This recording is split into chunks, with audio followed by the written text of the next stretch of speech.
The crystal towers of the Galactic Federation stretched high into the purple sky of Zentara Prime. Inside the main council chamber, beings from across the galaxy sat in their designated seats.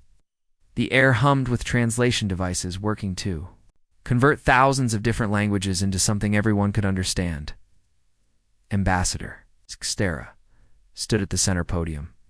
Her forearms moved gracefully as she spoke.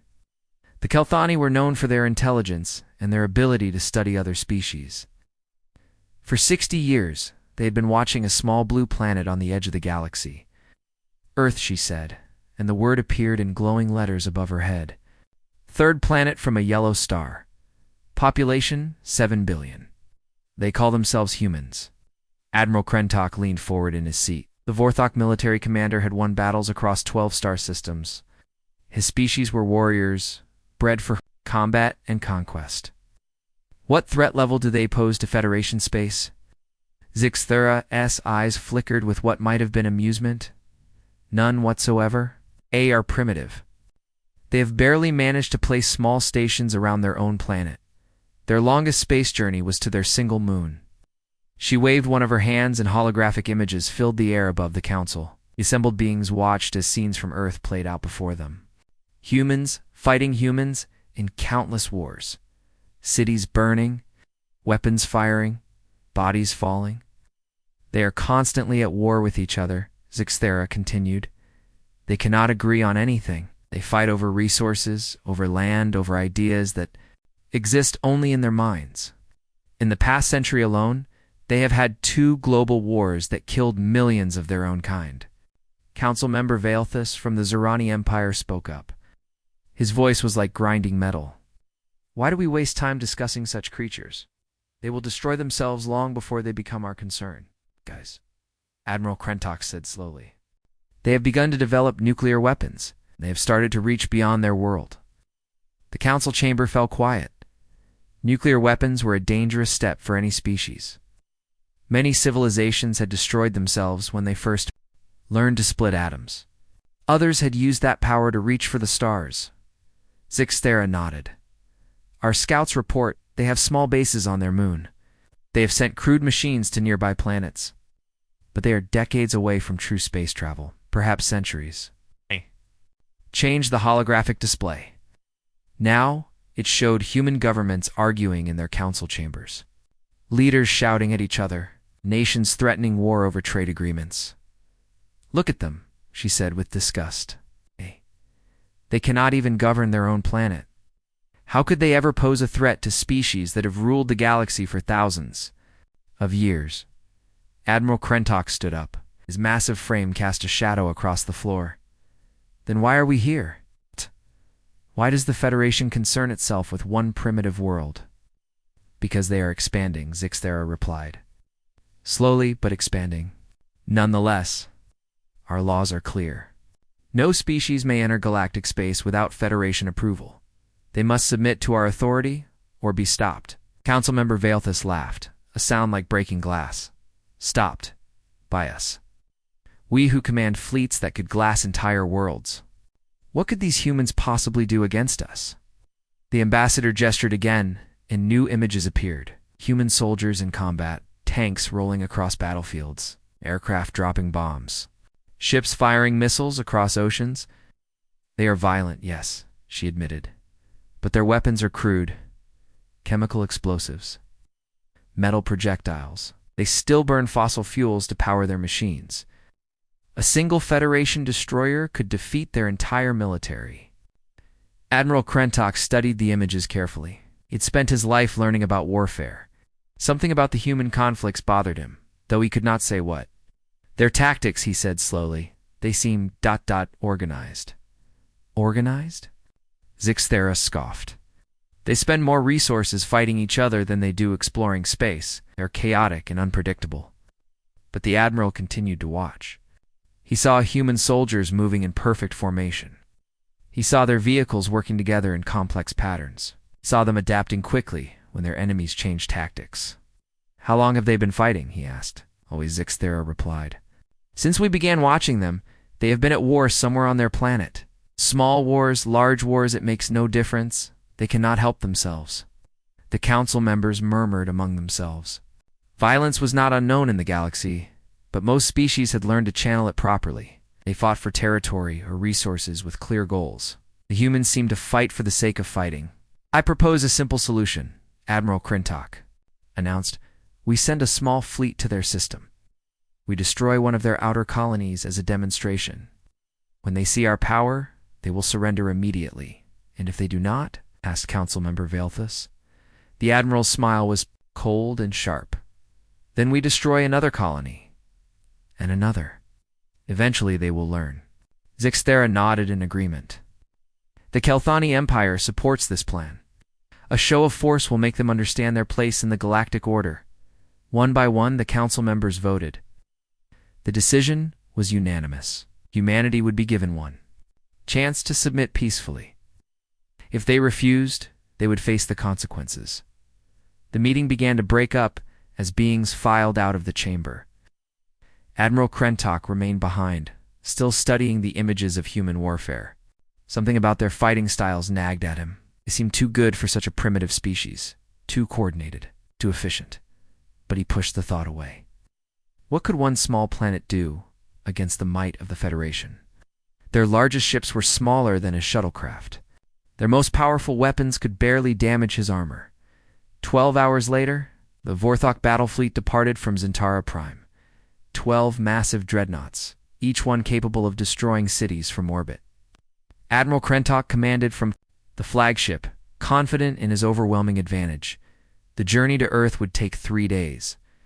He expected the war to last perhaps 3 minutes after that. The warning came at 6:42 GMT. On a Tuesday morning, Dr. Paul Stevens had been working the night shift at Lunar Research Station Alpha when his instruments detected something impossible.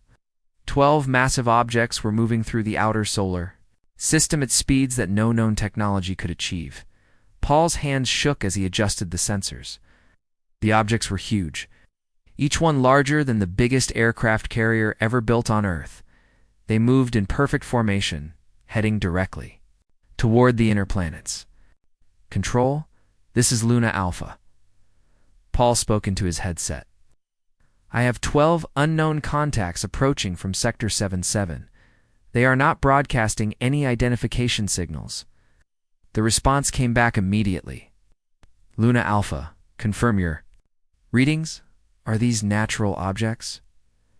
Paul watched his screens. The objects were clearly artificial. They had smooth surfaces and geometric shapes that nature never created. More importantly, they were slowing down as they approached. Natural objects did not change speed in empty space. Negative control. These are definitely constructed vessels. Unknown origin, unknown intent.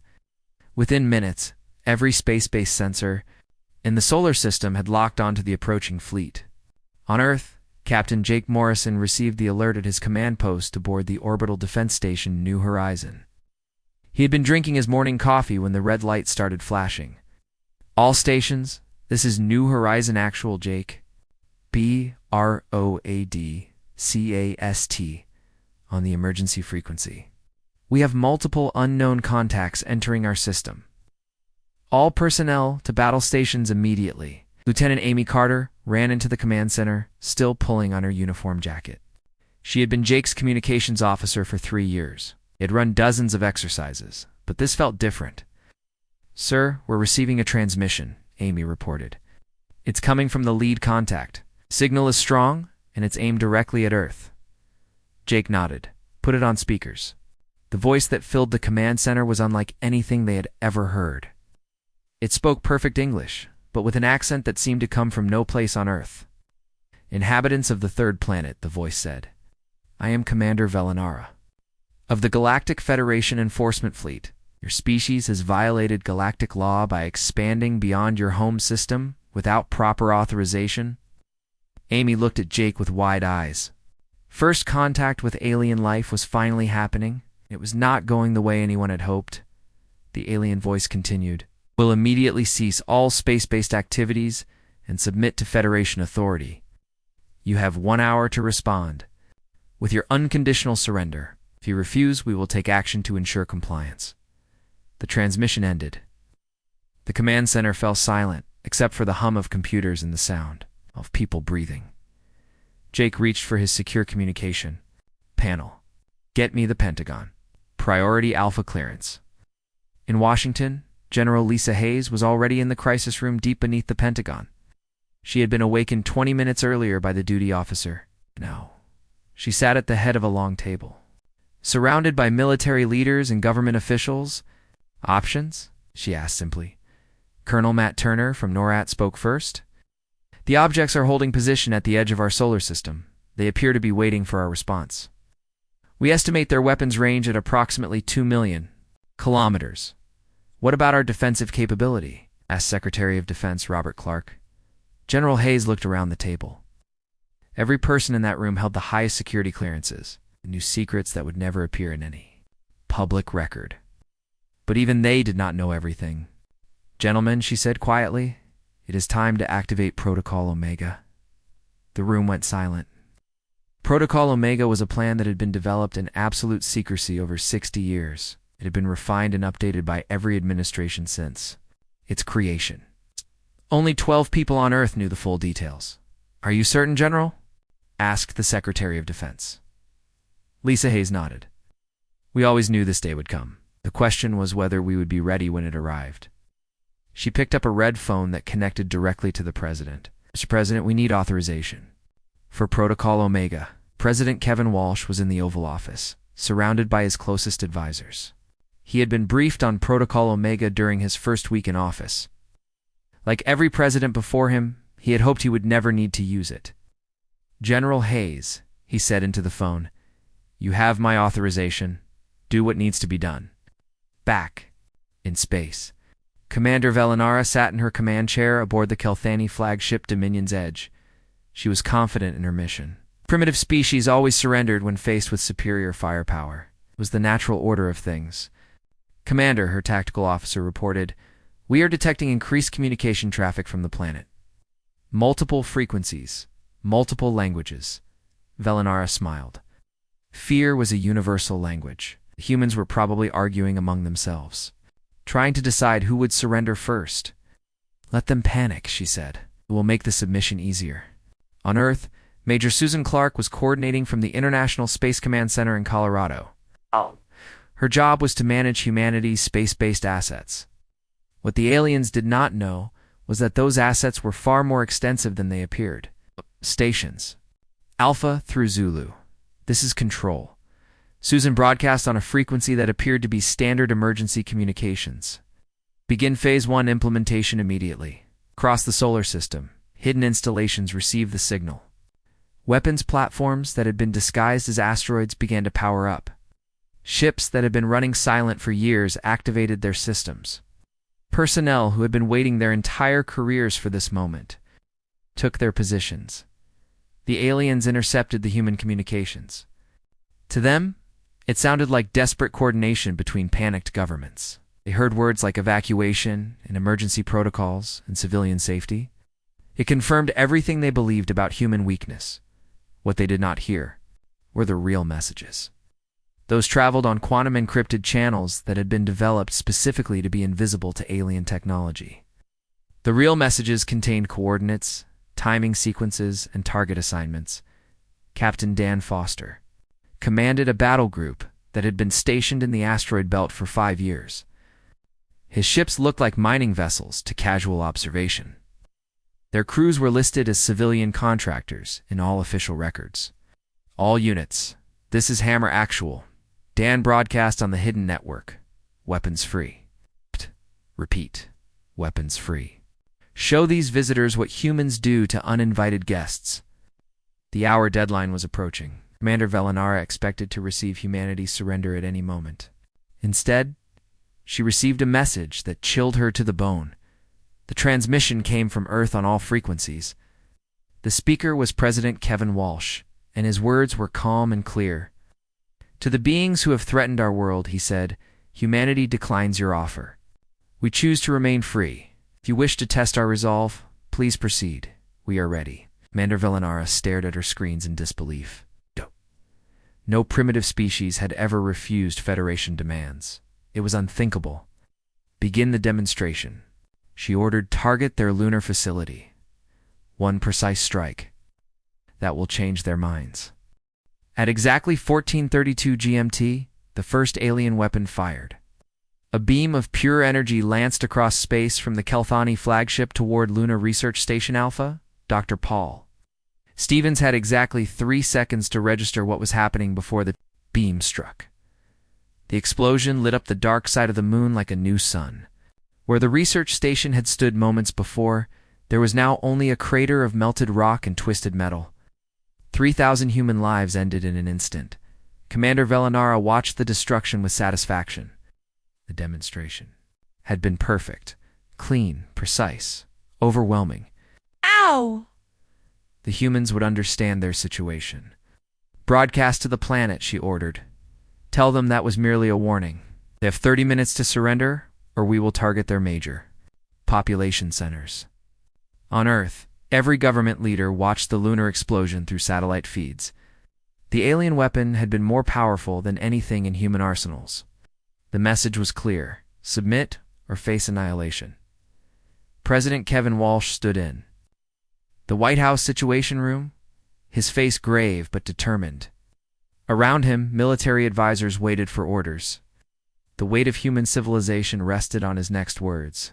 "General Hayes," he said quietly, "execute Protocol Omega. Full authorization. Show them what humans are really capable of." In the Pentagon Crisis Room, General Lisa Hayes entered a code that had been changed every month for 60 years but never used. Red lights flashed as systems across the globe received the final authorization. "All stations, all units," she broadcast. "On the quantum encrypted network, this is Command Authority Alpha. Execute Prometheus Protocol immediately. Weapons free. Rules of engagement are void. Show no mercy."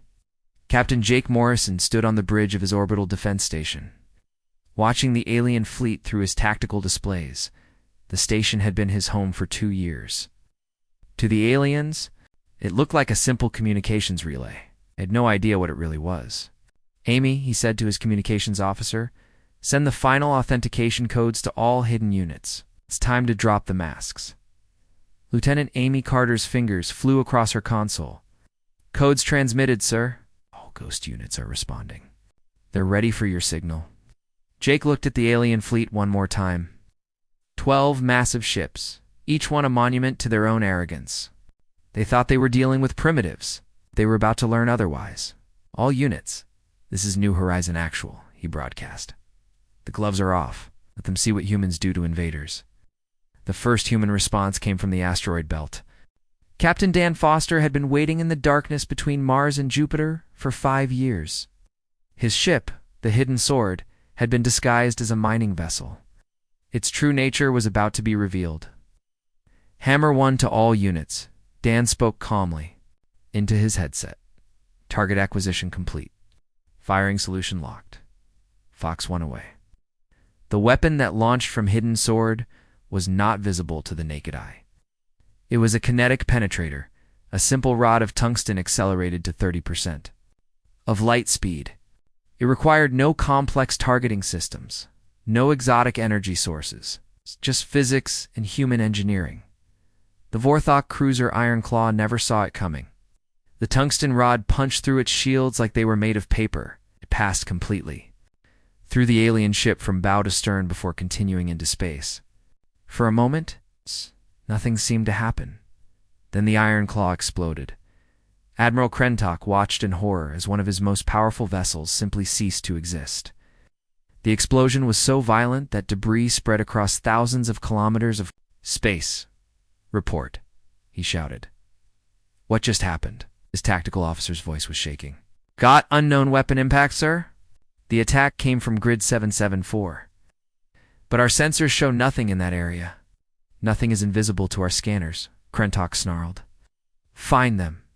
But even as he spoke, more human weapons were firing. From positions throughout the solar system, ships that had been hiding for years revealed themselves. Each one looked different. Some appeared to be cargo haulers. Others seemed like research vessels or mining platforms. They were all warships.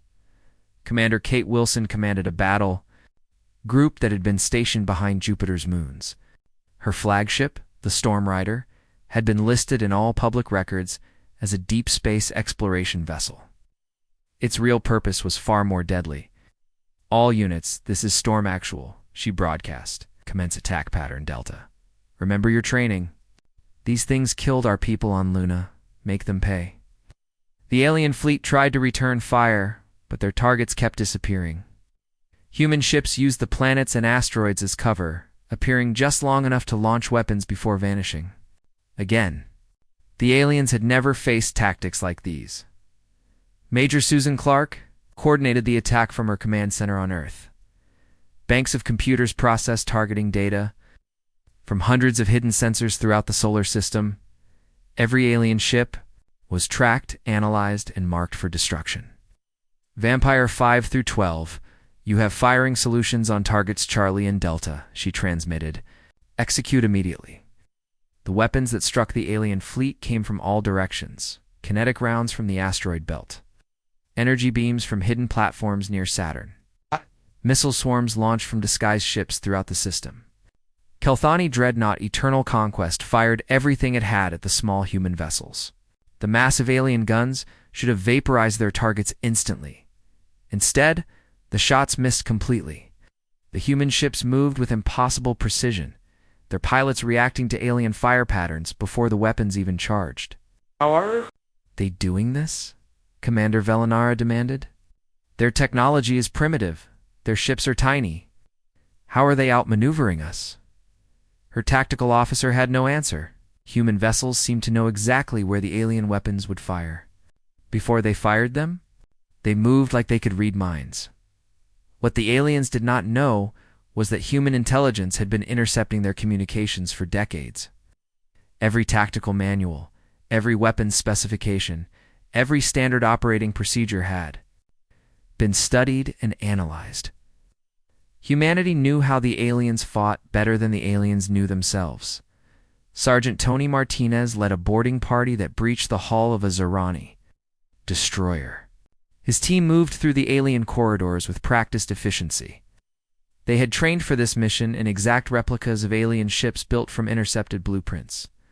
The Zerani crew tried to resist, but they were no match for human soldiers, who had spent years preparing for this exact fight.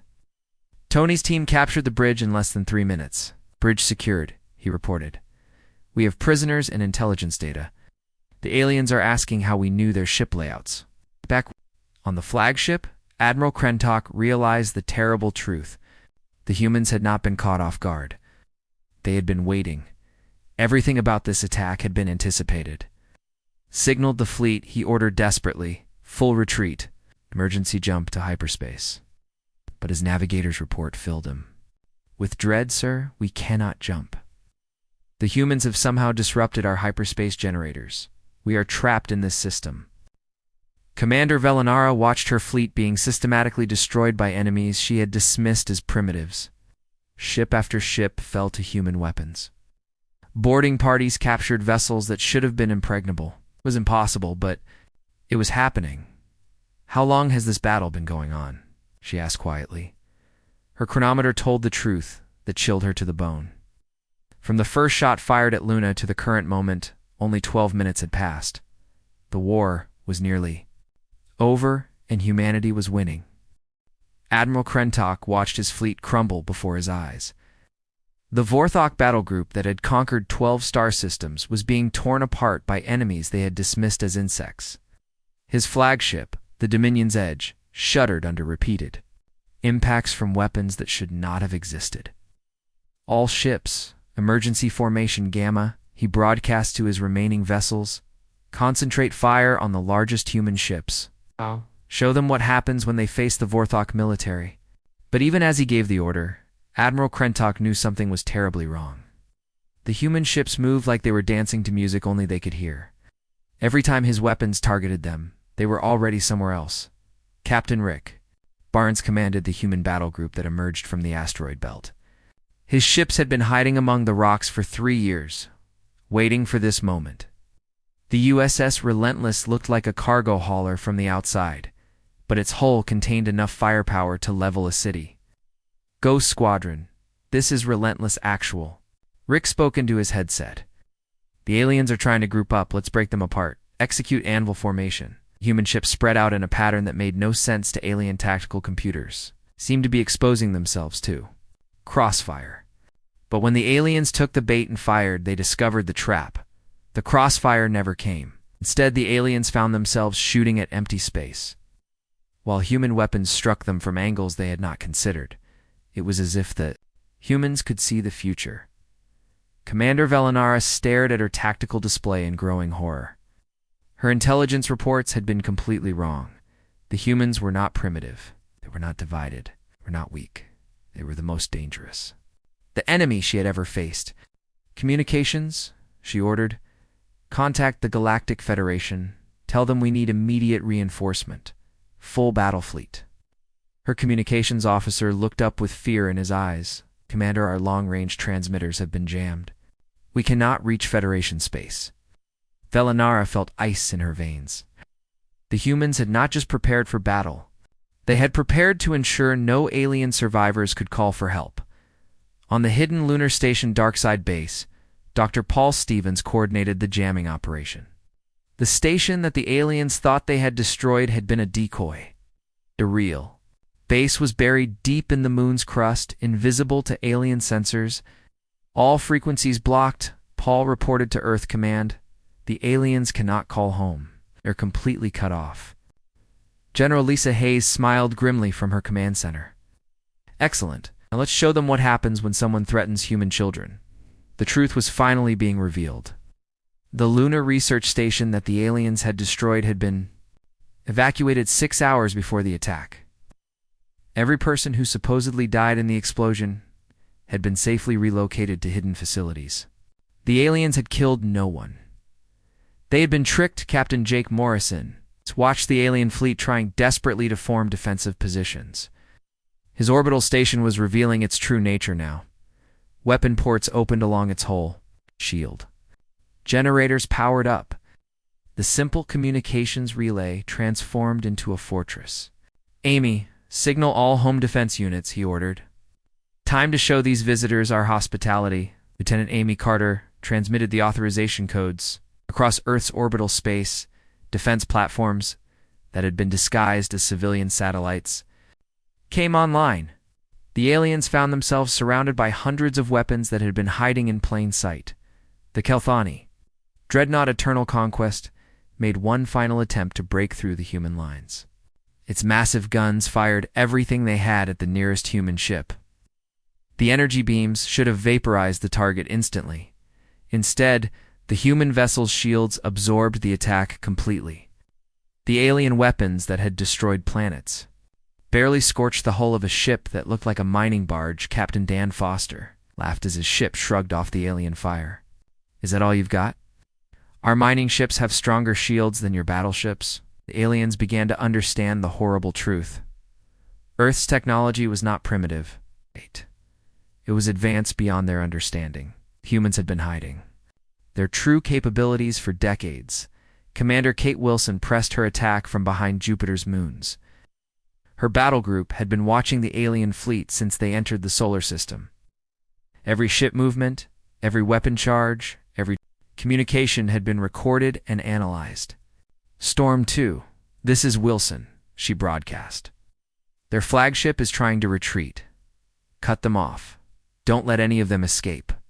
The human ships moved with perfect coordination. They had trained for this battle for years. Every pilot knew exactly where to be and when to be there. The aliens faced an enemy that fought like a single organism. Major Susan Clark received reports from across the solar system. The alien fleet was being systematically captured or destroyed. Human boarding parties were taking control of enemy vessels. Alien technology was being seized for study. Command, this is Intel, she reported to General Hayes. We have captured their database cores. The aliens have been studying us for 60 years. They know about our governments, our military, our technology, or they think they do. General Hayes nodded. What they don't know is that everything they learned was carefully prepared for them to find. We've been feeding them false information since the beginning. The reality was staggering. Every human conflict the aliens had observed had been a training exercise. Every apparent weakness had been a deliberate deception. The wars that seemed to show human division had actually been humanity's preparation for galactic warfare. Sergeant Tony Martinez led his boarding team deeper into the Zerani destroyer. The alien crew had barricaded themselves in the engine room, but it would not help them. Tony's team had trained in exact replicas of these ships. "Breach charges set," reported Corporal Lisa Garcia. "Ready to go on your signal." Tony nodded. "Do it."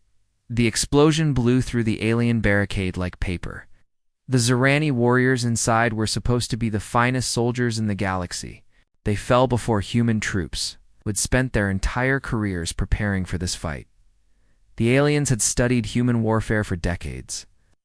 What they had failed to understand was that humans studied them right back. Every captured probe, every intercepted transmission, every piece of alien technology that had reached Earth had been analyzed and reverse-engineered.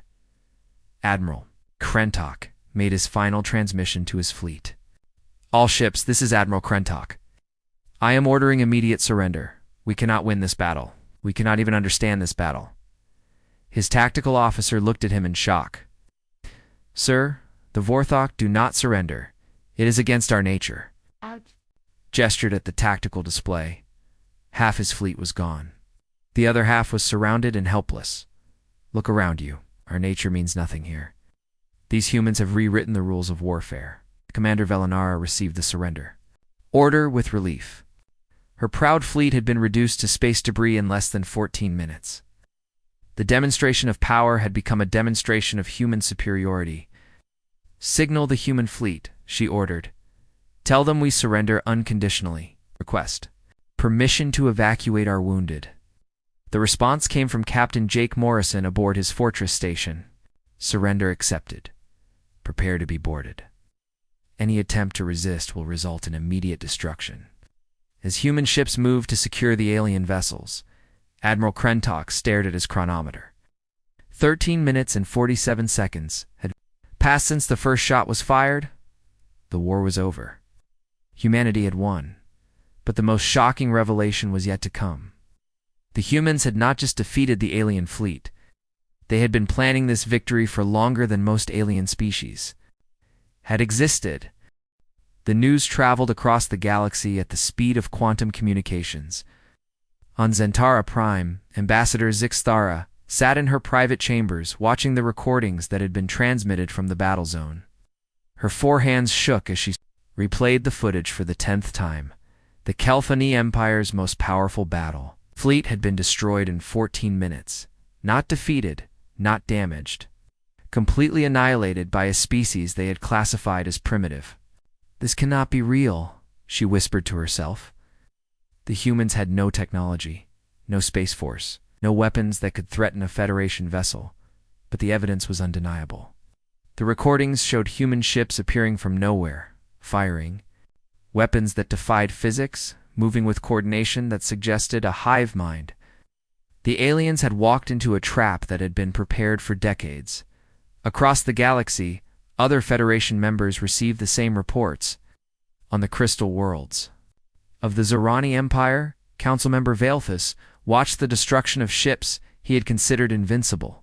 The energy readings from human weapons were impossible. Nothing that small should generate that much power. "Call an emergency session," he ordered his aide. "We need to discuss this immediately," but other species were already ahead of him. Christic Collective had been monitoring the battle through their deep space sensors. Their analysis was even more disturbing than the raw footage. Commander Zektar of the Christic military presented his findings to the Imperial Council. The human response was not improvised. Every move was planned. Every weapon placement was calculated. They knew exactly what ships we would send and exactly how those ships would attack. The council members sat in stunned silence. Oh, the Christic were known for their analytical abilities. If they said the humans had been prepared, then the implications were terrifying. "How long have they been watching us?" asked Prime Minister Velahan. Zektar's crystalline features flickered with uncertainty. Our analysis suggests they have been intercepting our communications for at least 60 years, possibly longer. They know our technology, our tactics, our military capabilities better than we know them ourselves. On Earth, General Lisa Hayes stood in the Pentagon's main briefing room. Before her sat the captured alien commanders, their hands bound with restraints that looked simple but were stronger than any material in their own arsenals. Admiral Krentok looked up at her with eyes that held no defiance, only confusion. "How?" he asked simply. "How did you know we were coming?" General Hayes smiled coldly. "We've been watching you since before your grandfather was born. Every probe you sent to our system, every scout ship that passed through our space, transmission you thought was secure, we recorded it all." She gestured to a wall display that showed images of alien vessels dating back decades. This probe crashed in our desert in 1947. This scout ship was captured near Jupiter in 1963. This surveillance satellite was found orbiting our moon in 1971. The alien commanders stared at the images. Each one showed technology they thought had been lost in space or destroyed by natural phenomena. "You gave us everything we needed to prepare for this day," General Hayes continued. "Your weapons specifications, your shield frequencies, tactical manuals, your ship designs. We built training facilities that matched your vessels exactly. We developed weapons specifically designed to defeat your defenses." Commander Velinara found her voice. "But our intelligence reports showed you fighting constant wars. Your species was divided. Your governments could not agree on anything." General Hayes laughed. "Those weren't real wars. They were training exercises. Every conflict you observed was designed to test different aspects of warfare against a technologically superior enemy. We've been practicing to fight you for 60 years. The truth was even more stunning than the commanders had feared. Humanity's apparent weaknesses had all been carefully crafted illusions. The internal conflicts that seemed to show division were actually coordination exercises. The primitive technology that aliens observed was deliberately displayed while the real weapons remained hidden. Colonel Matt Turner entered the briefing room carrying a data tablet. "General, we've finished analyzing their quantum communication network. We now have access to every Federation military frequency." He handed her the tablet. General Hayes read the contents and smiled. "It seems word of our little demonstration has reached the Federation capital. They're calling emergency sessions. Military alerts have been declared across 17 star systems." Admiral Krentok closed his eyes in despair. "You're going to attack the Federation? Attack?" General Hayes looked genuinely surprised. "Admiral, we're not the ones who came here with weapons. We're not the ones who fired first. We're not the ones who declared war on a peaceful species." She turned to address all the captured commanders. "But now that you've shown us what the galaxy is really like, we're going to make some changes." The implications sank in slowly.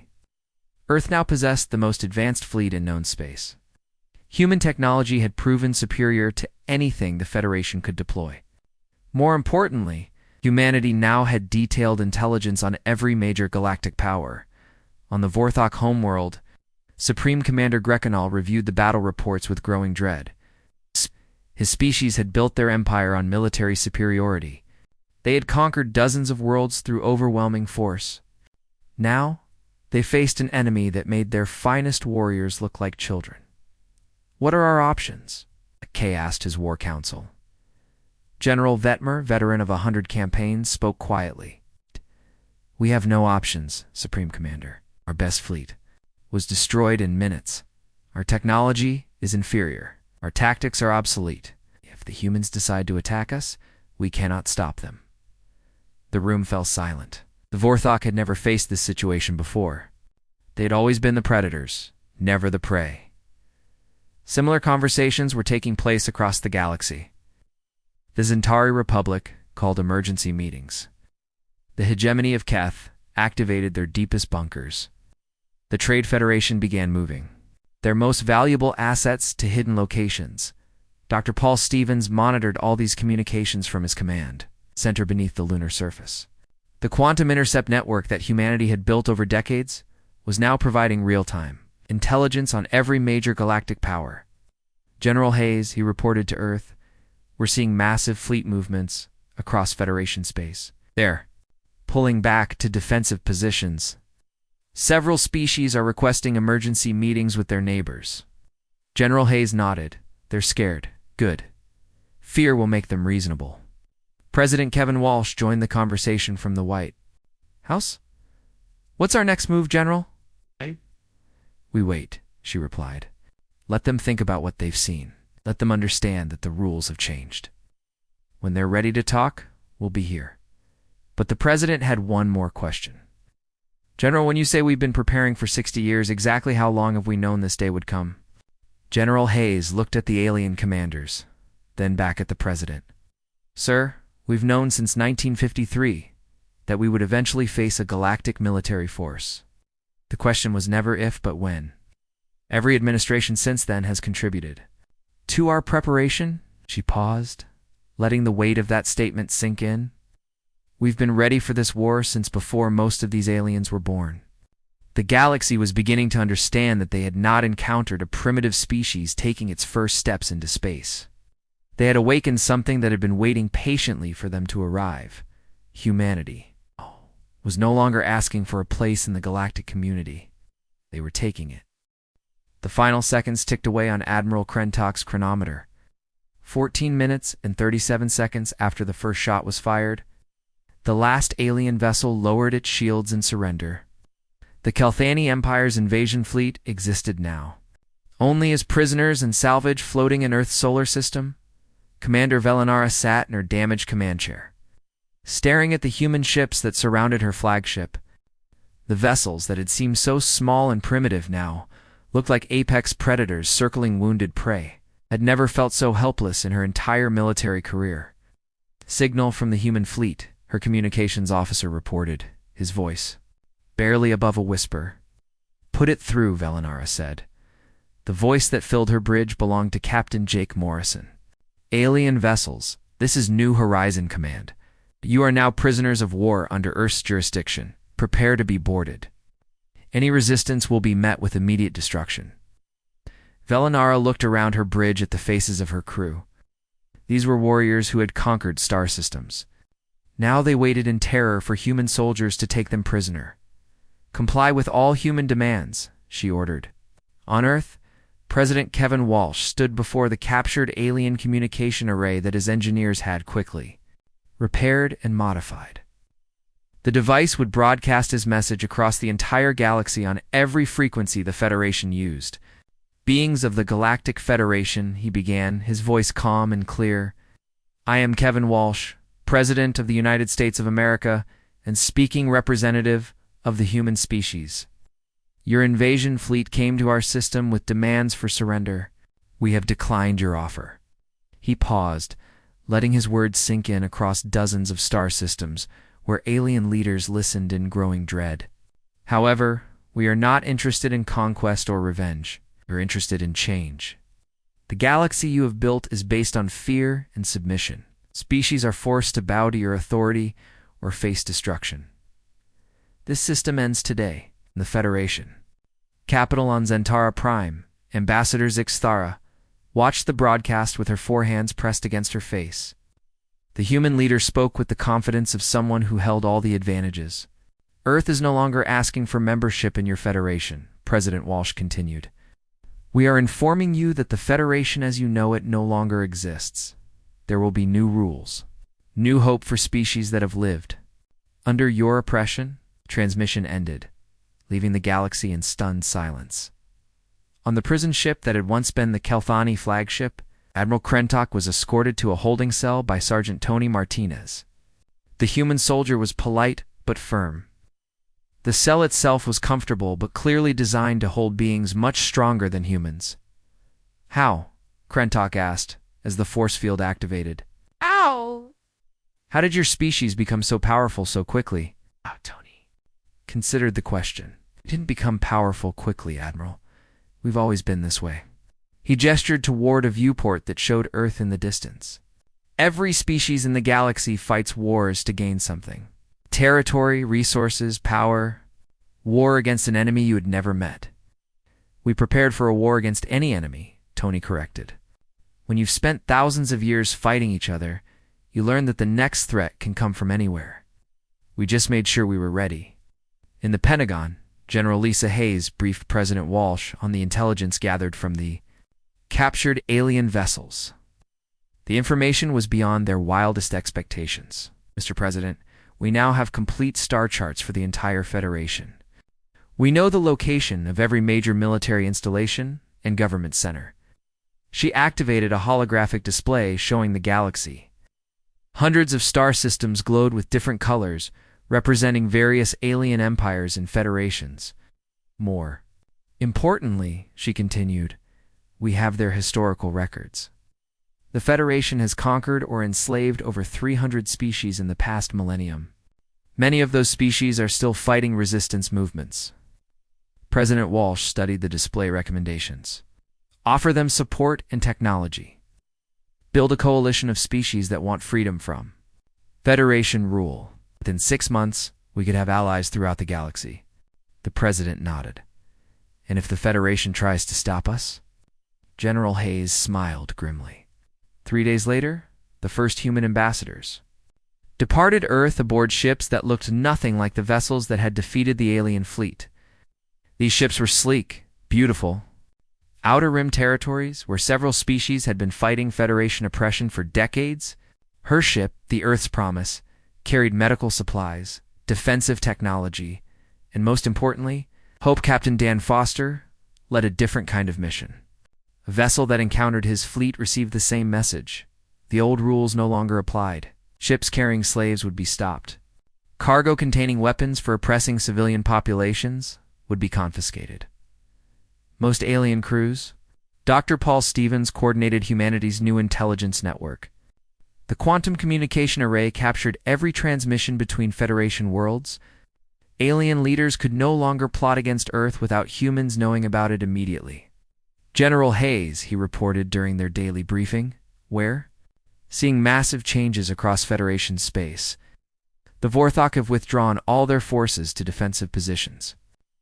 3 minor species have declared independence from Federation rule. General Hayes reviewed the data with satisfaction. And resistance movements, growing stronger every day, forces off their homeworld completely. Ow. The Free Centauri Coalition has taken control of 2 star systems. 6 months after the 14-minute war, the galaxy looked very different. The Galactic Federation still existed, but its authority had crumbled. Dozens of species had declared independence. Trade routes that had been controlled by alien cartels were now protected by human patrol fleets. Ambassador Zixthera sat in her chambers on Zentara Prime, writing what she knew would be her final report to the Federation Council. Her hands shook as she tried to find words to describe what humanity had accomplished. The species we dismissed as primitive has rewritten the fundamental structure of galactic civilization, she wrote. They did not conquer us through superior firepower alone.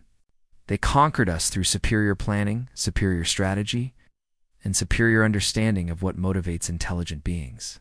Nothing. They studied us for the same period and learned everything. The humans did not just defeat our military. Captain Jake Morrison stood on the observation deck of his expanded orbital fortress, now the command center for Earth's growing interstellar fleet. Below him, construction crews worked on humanity's first generation of true starships. These vessels would carry Earth's message of freedom to every corner of the galaxy. Admiral Krentok, now serving as a military advisor to help other species, resist Federation oppression, joined him at the viewport. Do you regret coming to our system? No, he said finally. My people needed to see what real strength looks like. Not the strength to conquer, but the strength to liberate. You showed the galaxy that there is something better than the law of the strong ruling the weak. You showed us that intelligence and preparation can overcome any advantage. Jake nodded. Oh? The war lasted 14 minutes. Building the peace is going to take a lot longer. Good, Krentok replied. The best things always do.